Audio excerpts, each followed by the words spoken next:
Under the eco-justice promise of a sustainable future, the Trudeau government's carbon tax has been increasing the cost of living for Canadians since 2019.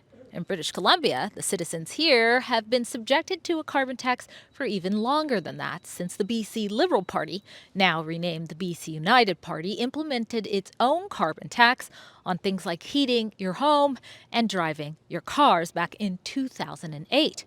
A tax that has to match whatever percentage the federal government's carbon tax does.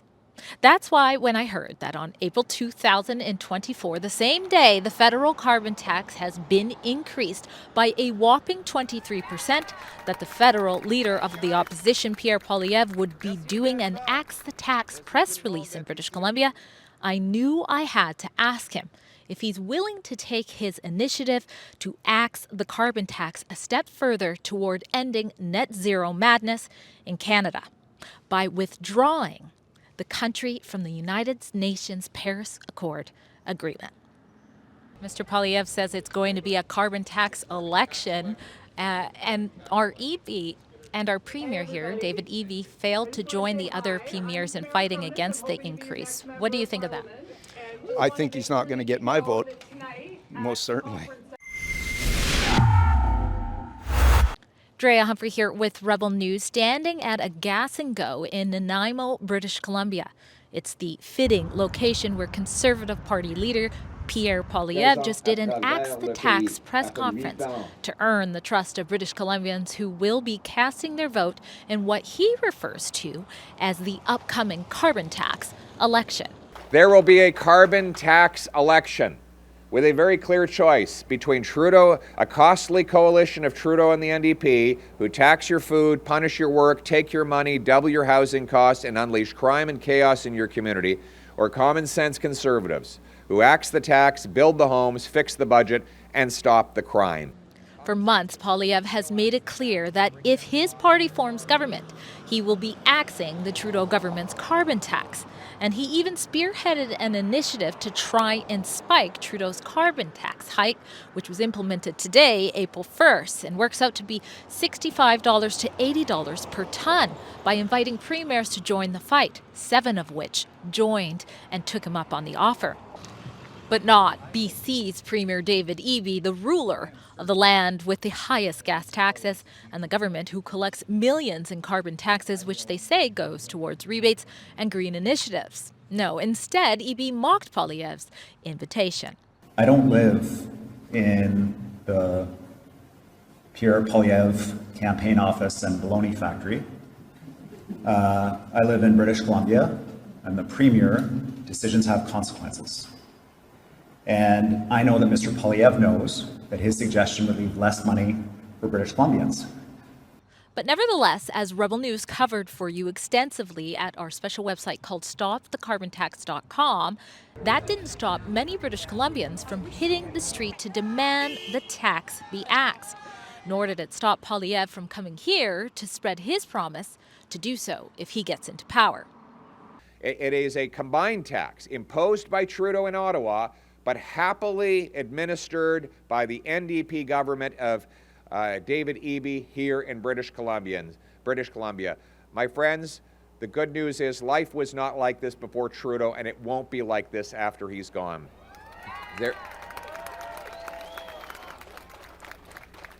But is stopping the carbon tax enough? After all, despite the United Nations Paris Accord agreement to encourage countries to adopt progressive carbon emission policies by magical dates like 2030 and 2050 being optional, the Trudeau government passed a bill making such pressures on our country binding, to the point that Saskatchewan Premier Scott Moe was threatened with legal action by the federal government when he thought it wasn't in his people's best interest to play along.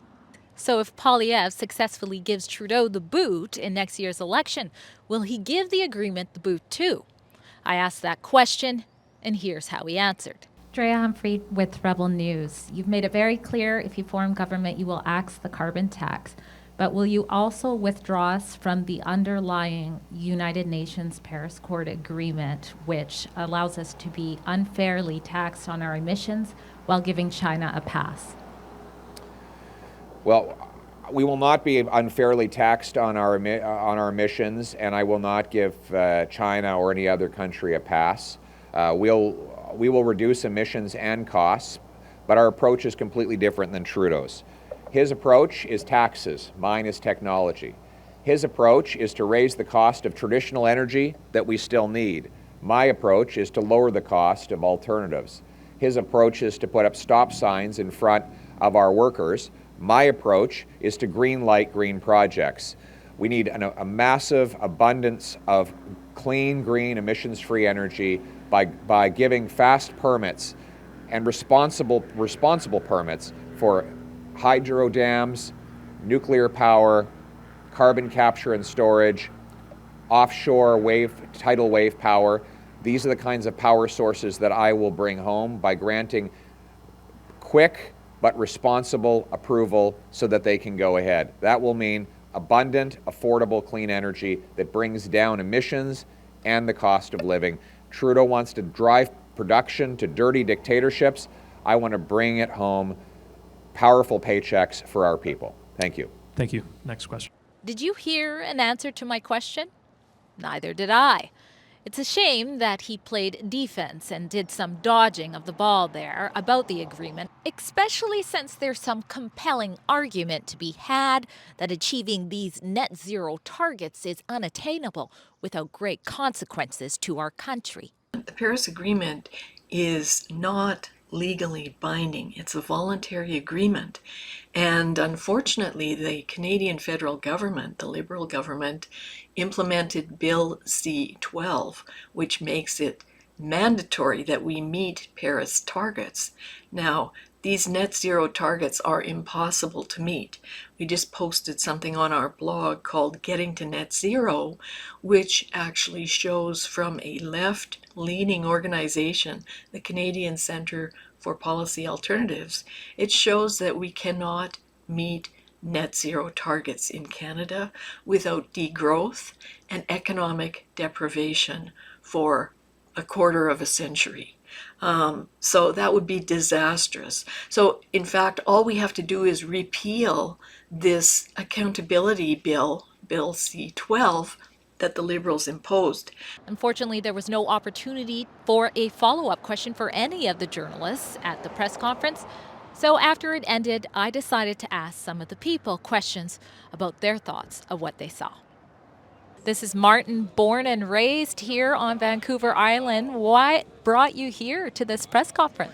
Oh gosh, I needed to come and see Pierre. I've never actually met him in person. I don't think I'm going to get to meet him. The crowd's too big, but I really wanted to show up and support, what he represents. It's such a great contrast to what we have in place right now.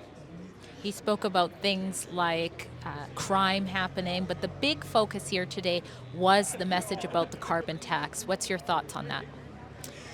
I don't understand the carbon tax, to be honest with you. It makes no sense to me. Yeah, it doesn't make sense to, it's nonsensical. And then when I hear Pierre say things like common sense, it's just such a perfect contrast to that it fits in my mind. What stood out to you, if anything, about what you heard him say today?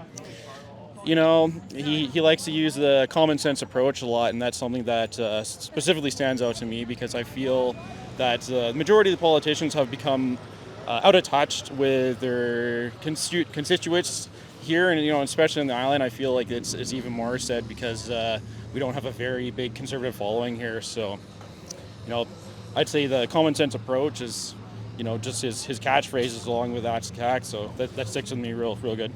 How has life been financially for you with the rise in inflation and a rise in the cost of living? Hi, little guy. The rise, it really hurts. We're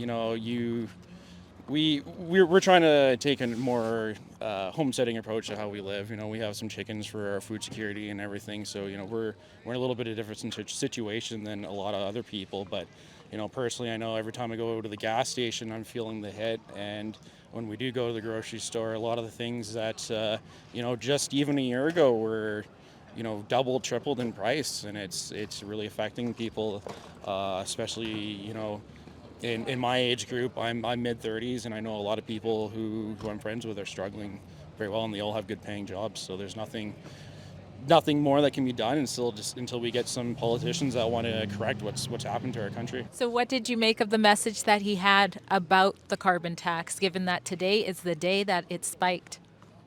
That we need Pierre to get in so that we can not have to be taxed on everything, so that our families can have a better life and better lifestyles and be back on track, and not as much poverty, and kids won't be starving in schools, and that's where it's at. We need to have change.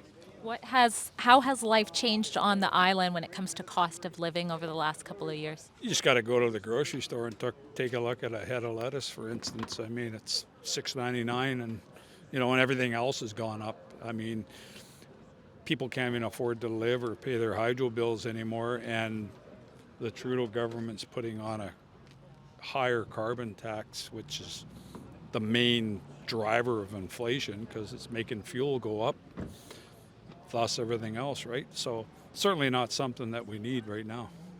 Our premier here, David Eby, said, you know what, I don't live in Pierre Poilievre's bologna factory when he was invited to the fight. Does that surprise you? What's your thoughts on that type of response? Well, I don't have high opinions of David Eby, so,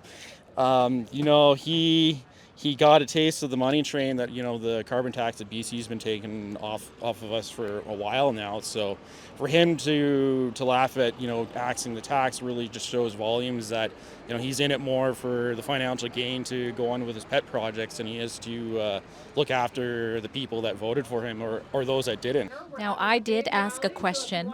I don't know if you heard it. I'll ask if you know anything about the Paris Accord agreement. Do you know anything about that? A little. Okay, a little. I'll just say. There's some targets. So I posed the question to Mr. Poilievre. I didn't get the answer, but it was, will he withdraw us from the Paris Accord agreement that basically ties us legally to making these sort of commitments to carbon emissions and cutting back? Well, I'm not going to have the authority to do that, but I would agree with pulling out of the Paris Accord. I think there's a lot of international influence there that doesn't respect what we are here in Canada and what we do. We can contribute so much to greenhouse gas reduction without being held to account by countries who aren't doing what we do and can do. We stay in that sort of binding agreement that gives China a pass, but has us being taxed quite heavily on carbon emissions. I would say no. I mean, China is one of the biggest polluters in the world. We're exporting the dirtiest fuel ever to China, coal, and they're using that to burn for whatever they use it for. Meanwhile, the Canadians are paying the carbon tax. It makes no sense. That's exactly where I'm at with it. We need to not be paying all the carbon tax for everyone. I asked Mr. Poilievre if he would withdraw Canadians from that agreement. What are your thoughts on that? I'm 100% in agreement with it. The UN definitely has its place, but I think in local politics it does not have any place, and that's, the Paris Agreement is one other thing. You're giving China a pass that's a massive polluter, and in Canada here we can't get plastic straws because we're killing the earth with that, and I just think that's just hypocrisy at the most. So I'm not in any way supportive of it. I'm in support of pulling out. I'm not in support of what the UN is doing. It's similar to what the World Economic Forum is trying to do with a lot of countries, trying to infiltrate and subject their own ideologies into politicians and people, which I think is entirely wrong. If you appreciate that Rebel News has had our boots on the ground to bring you up-close coverage of the Canadian tax revolt that took place on April 1st, then go to our special website called stopthecarbontax.com. There you can find and share more of our footage, and you can also sign a petition to take action in seconds yourself. And last but not least, you can chip in a few bucks to keep our boots on the ground coverage going strong.